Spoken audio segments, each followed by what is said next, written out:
Hello, fellow refiners. Tony here to talk about the new Tesla Model 3 Highland, as I promised I would do in our last episode when Christine and I discussed our new Mini Electric. Well, it's actually Christine's new Mini Electric.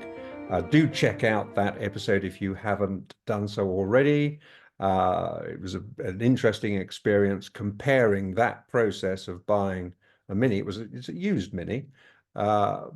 Electric level 3. It was interesting comparing that experience dealing with a main dealer as opposed to Tesla. Our last three cars, new cars, have been Teslas, and well, you deal direct with Tesla when you buy a Tesla, and it's really very different to buying from a traditional dealership, and we go into our experience and the comparison a little bit there, and I'm going to go into it a little bit more as we discuss my impression after 2 months of ownership of the new Model 3 Highland refresh, as it's called.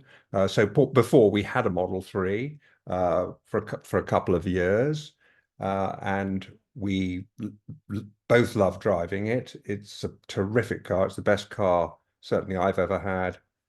And when the Model 3 Highland refresh, the upgraded version of it came out, I think it was the end of last year, when we could place orders. We really felt that we would like to replace it because of all the hype about how many improvements, how much of an improvement it was over the original Model 3. So I'm going to talk a little bit about that. So we picked up our new Tesla Model 3 Highland from the NEC in Birmingham, which is our nearest one of the national collection points. That's the way Tesla now works. We did that at the beginning of February. Now we chose the ultra red color with the white vegan leather interior. We love the white interior. We've had it on now all three of our Teslas, but with this particular ultra red color, it's sort of cherry red, which really pops. That combination, we think, looks absolutely fantastic. And the white interior makes the interior sort of bright and fresh. And we really like that. People often say, well, people are often worried about the white getting dirty. We haven't found that. It cleans very, very easily, and we love it. But with this ultra red, wow. When we walked into the warehouse and saw our car for the first time, it really knocked our socks off. It just looks so great. And they have definitely, Tesla I'm talking about, have improved the look of the Model 3. I think the original Model 3 looked a bit goofy at the front. I mean, these froggy eye things, it just didn't look that great. They've really improved that. You've got the much more aggressive looking sort of Audi, more of an Audi look on the front of the new one.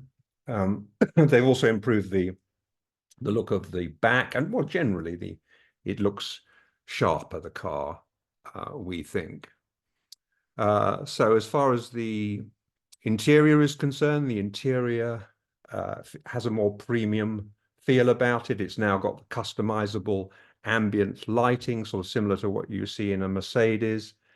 And now it has, excuse me, coughing, the rear screen for the passengers in the back, so a miniature version of the big screen at the front.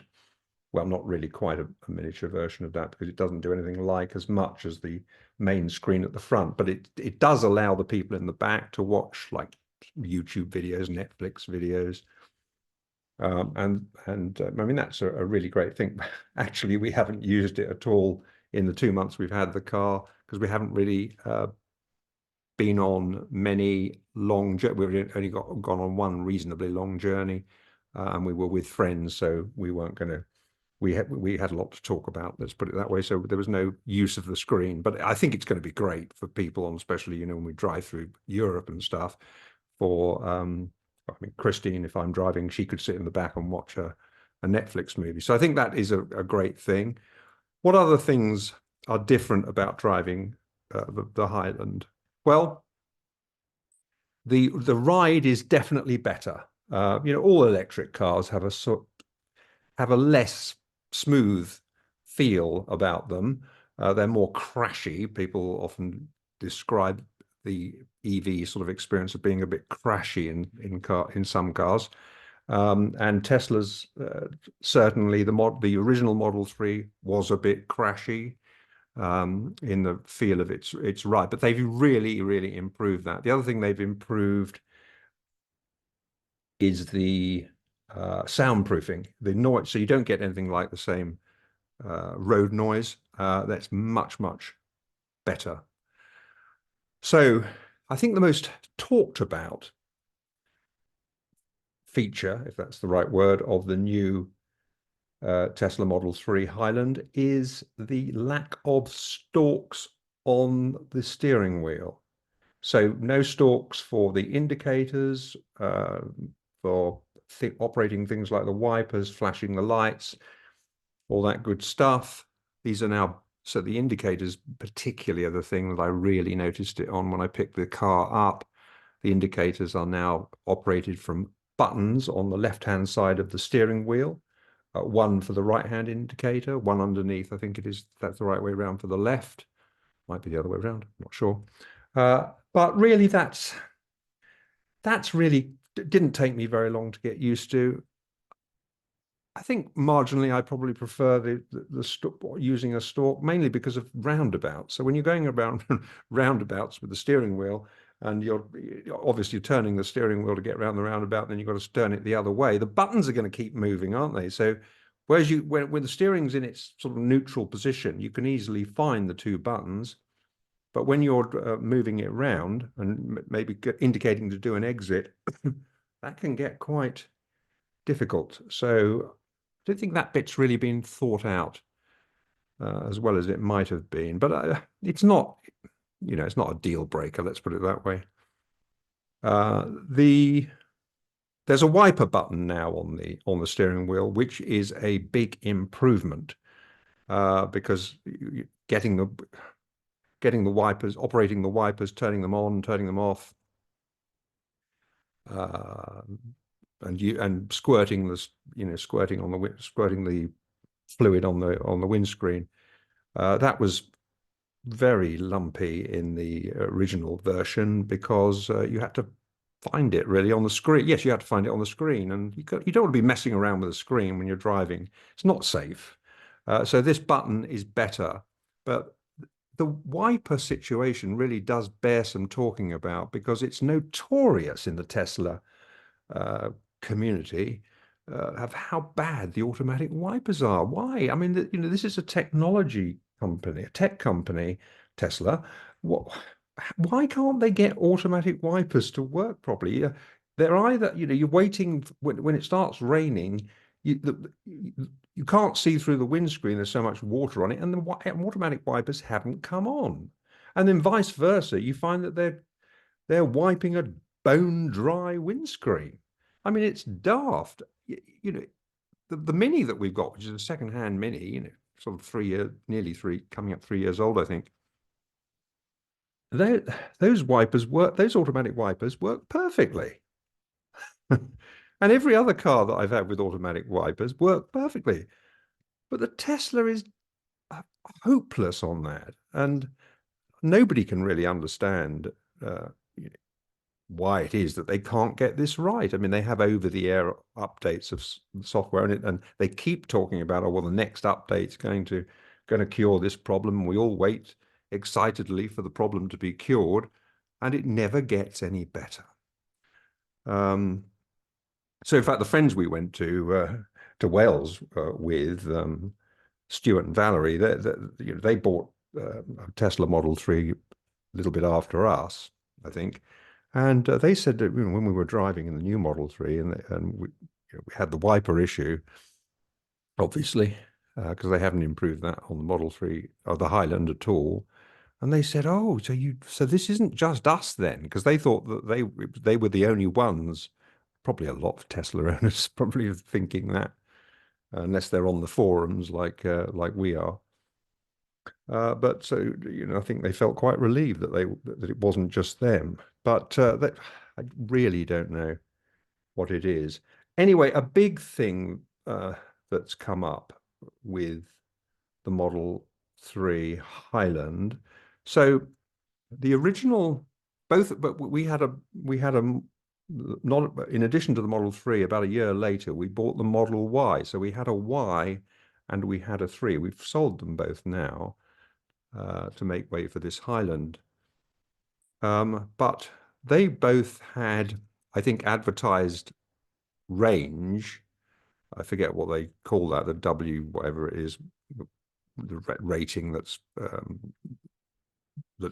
universal to the EV market, where manufacturers advertise a range for their car. I think the Y and the 3, when we bought them, advertised about, I don't know, 335 to 340 miles max range under that W, whatever it is.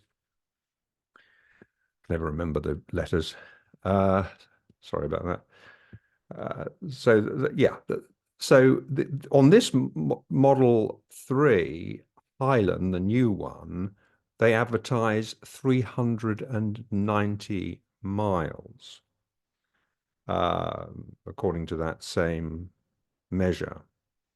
So, as with the previous two, I was expecting to see on what was called the GOM, the Gasometer that estimates the amount of miles that you've got, with this new car, after I charged it fully, because it didn't come fully charged when I picked it up.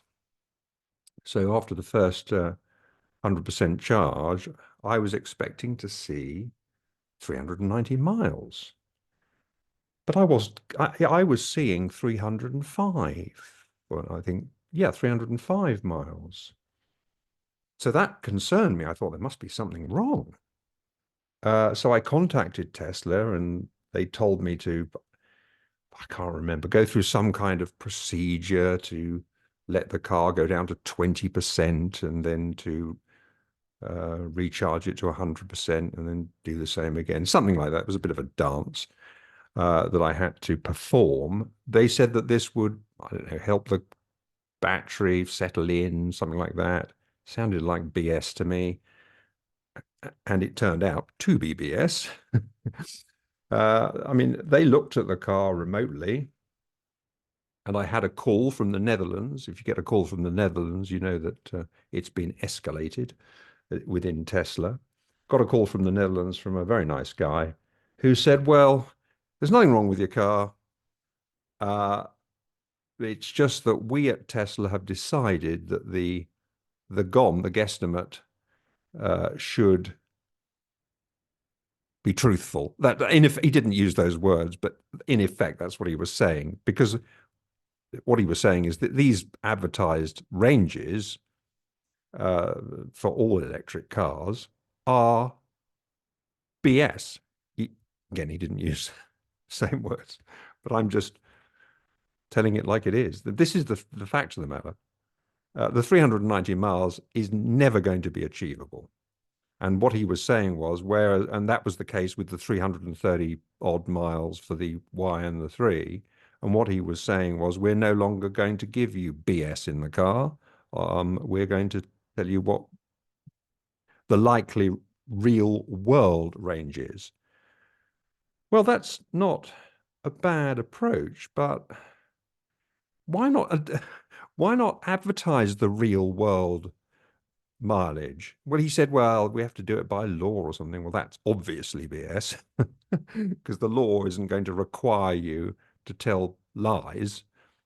But I can see that what he's probably meant is that every other EV manufacturer is using the BSW, whatever it is, thingy measure, which goes on a test which is completely unrealistic and nothing close to what happens in the real world. So I've obviously had to accept that, and I've seen other people say similar things on the forum, and Tesla fan people. You know how you got these Tesla people who will hear nothing bad said about a Tesla. I'm not one of those, but when anybody comes on and complains about something like this, these people jump on and start criticizing them and saying, "Get over it, get on with it, just enjoy your car." One commentator said to said to one owner who was complaining about this, has said, uh, "They were lying to you, accept, get over it, sort of thing. Just get on with it." Well, I don't think that's the right approach. Do you? I mean, let's let's everybody, all EV manufacturers advertise the truth about range. And thinking back, the 330 odd, it wasn't it wasn't in any sense what you were going to get in the real world. And I think that showing the proper range is a good approach. But anyway, having researched that a bit further, I did come across a very helpful Tesla owner on YouTube who said, forget about the miles that are predicted. Change that in the car to the percentage in the battery that's left, because that, for reasons unknown to me still, is far more accurate. But I can attest to the fact that, when you're out on the road, maybe doing a long trip, as we did, check out our 2,000-mile electric road trip through France episode. The car will predict what percentage you will have left when you get to your next destination. And that is really accurate. Sometimes it'll tell you that when you get to the next supercharger, for instance, you're going to have 5% left. And that's sort of slightly concerning. It's cutting it a bit fine, you'd think. But we've learned that you can trust that, and it's going to be very close to what it's predicting. And that prediction will be updated as you're driving, so that you can, see whether you're perhaps being a bit heavy-footed and you need to perhaps relax a bit, relax your right foot a bit. But that was very good advice from that YouTuber, and I'm following that. That's the better way to go. So the other thing, so the range is, I think they've really, really got to rethink that. Not only Tesla, but all the EV sellers. The other thing is this driver assistance software. On our first Tesla, we bought the full self-driving package, which is a load of BS. I mean, it's, as I have said many, many times, if you rely on the full self-driving capability to keep you safe, you will die. I mean, it's just nowhere near full self-driving. So how they can sell it with that heading, with that description, I don't know how they get away with that. I mean, I think we paid about $7,000 for that feature, and it's totally worthless, in my opinion. The other thing is the sort of intelligent cruise control, I think, is good. I use that all the time, particularly on motorways. But you do experience phantom braking, where the car will think it needs to brake. The car gets twitchy and thinks it needs to brake. Sometimes it'll brake quite hard when it thinks that a car might come out of a turning or whatever. It used to do that when you were moving from the outside lane to the middle lane on a motorway, and it just saw a big truck on the inside lane, and it would think that you were going to drive into it, so it would brake hard. They appear to have resolved that, but there's still a lot of phantom braking, and it freaks Christine out when I'm driving. She never uses the autopilot. But it really freaks her out as a passenger when it brakes. I mean, I've got used to the twitchiness of it, but it really, again, it really, for a tech company, I think they ought to do better, and certainly not to describe things in a misleading way. So for instance, the remote, not remote, the cruise control on the Mini, I feel very relieved when I activate that. I just put it when I'm going in the speed limit zone for 30, 40, set it to that. And, I don't have to worry that the car is going to brake because it doesn't have that facility. And that's actually a big relief. So, so anyway, you don't, if you're thinking of buying a Tesla, you don't need to buy the full self-driving. That's a complete waste of money in the UK, certainly. And even the enhanced autopilot, we didn't buy that on this latest Highland because again, it's the little silly features that it has on that, like summons that you'd never use, where you can get through the app, you'll supposedly be able to get the car to drive out of a narrow space so you can open the door and get in. Sounds great in theory, doesn't it? But it doesn't work very well in practice. Because you often don't have a connection or whatever. And your insurance company, well, certainly our policies makes it very clear that they're not going to cover you if you use that stupid feature. So, I mean, things like that you get with the enhanced autopilot, which are really worthless, in my opinion. You don't need to pay, you absolutely don't need to pay the extra thousands of pounds for. So I would not do that if I were you. But overall, we love the Tesla Model 3 Highland, and we've enjoyed all three of our Teslas. But it is a very different experience dealing with Tesla as opposed to the traditional dealer arrangement. And certainly you don't feel, I mean, when we had our first electric car, or rather sort of semi-electric car, because it was a sort of super hybrid, I think they refer to them as. Yeah. So when we had that, it was a BMW i3, and we had the BMW level of support and service, and it so much better, so much more customer support than with Tesla. You really feel like a valued customer. And that, since we've had the Mini Electric, we bought that, as you'll hear if you listen to that previous episode. Since we bought that from Mini main dealer Cotswolds Group in Cheltenham, they've been a delight to deal with, as you'll hear was talk about in that episode. And it really highlighted the difference with the Tesla support. I mean, they're not bad, but you have to do everything in terms of reporting issues, warranty issues, and so on through the app, which is, yeah, I can see the sense in that, but they can take a long time to get back to you.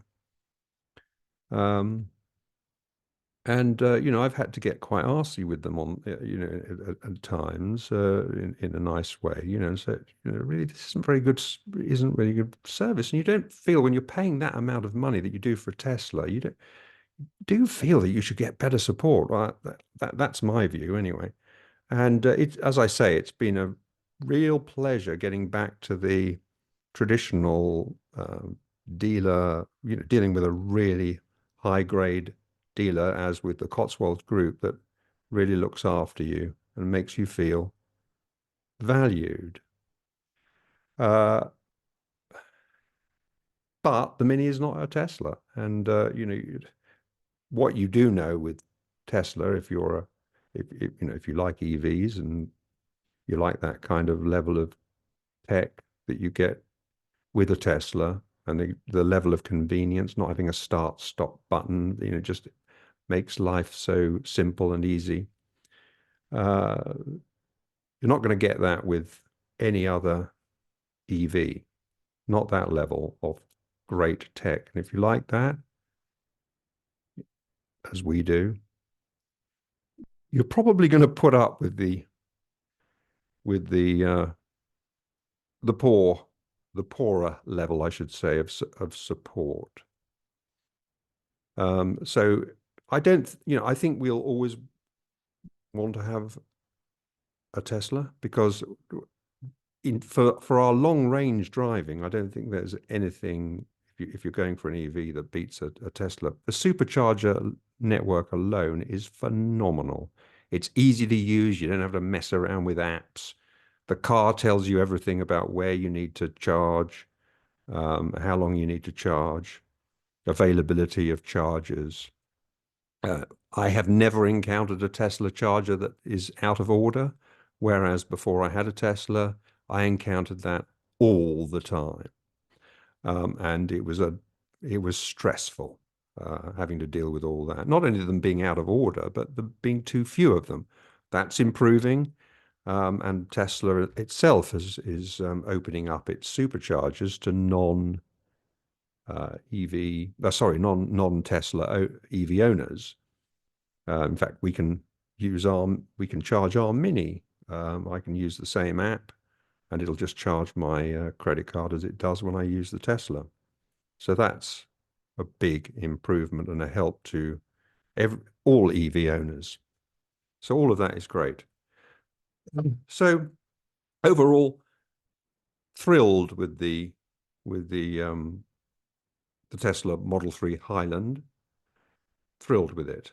Another thing on the downside is I noticed talking about the comparison of the experience with the Mini Electric and Tesla, you don't pay for the connectivity of that the car has with the via the internet with the Mini. I mean, maybe there comes a time when they require you to pay. I don't know, but certainly, I mean, as I say, this is a used Mini Electric, and you know, everything works that uses connectivity without my having to pay a monthly fee.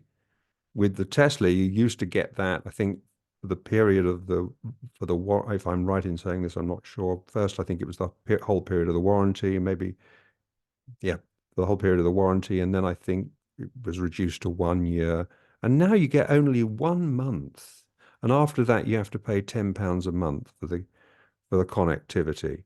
You know, I think with that level of price that you're paying for a Tesla, I don't think that should be the case, and it's annoying, frankly. So, you know, I really think that Tesla needs to rethink its approach. I gather that well, EV manufacturers generally, I think, sales have slumped. Not surprisingly, perhaps with the surge in electricity prices, although it's still significantly cheaper to drive an EV than it is to drive a petrol or diesel car. But with the you know, I think Tesla have got a little bit arrogant. Let's put it that way with their sales. Their sales have been absolutely amazing, brilliant, good on them. But I think they need to think about the customer experience a lot more and to improve the support and make the customer feel valued and important, which they certainly do not do, in my opinion. So that's all for now. And if you're considering a Tesla, got any questions at all, we're pretty experienced in the Tesla world now, having owned, well, this being our third, and we're always very happy to answer questions. And I hope you can see, we tell it like it is, and it isn't all rosy in the garden. And that applies not only to the Tesla question, but also to the whole consideration of buying an EV over an ICE vehicle, an internal combustion engine vehicle. You know, there are things that need to be considered. For instance, I have advised, you know, our 4 daughters. Only one of them has gone for a pure EV. She and her husband went for the MG, the SUV version of the MG, and they love it. But their circumstances, I think, fit. They also have an ICE car, you know, as a backup, as a second car. So you really have to think carefully about your own driving habits, uh, and your lifestyle, if you can really, if an EV is really going to fit in, because there are some important considerations there, and we are always very happy to talk um, very frankly about our own experience, and we're not just going to be pressing you to get an EV, not at all. So I hope that's been helpful, and I look forward to getting back on here with Christine for our next joint episode together of Refinement, Not Retirement. And as always, we love your feedback. Do check out our Facebook page where we put some images, photographs that go along with what we're talking about, because obviously this is a podcast. It's primarily, although we do it, record it on video, it's primarily an audio medium. But we do have our Facebook page where we do post, and we love to chat with our community there, and to get your feedback, whether you can message us direct. It doesn't have to be public. A lot of people prefer to do that, and we will always answer you. So been nice chatting with you today, and look forward to next time. But for now, it's goodbye from me. See you next time. Bye.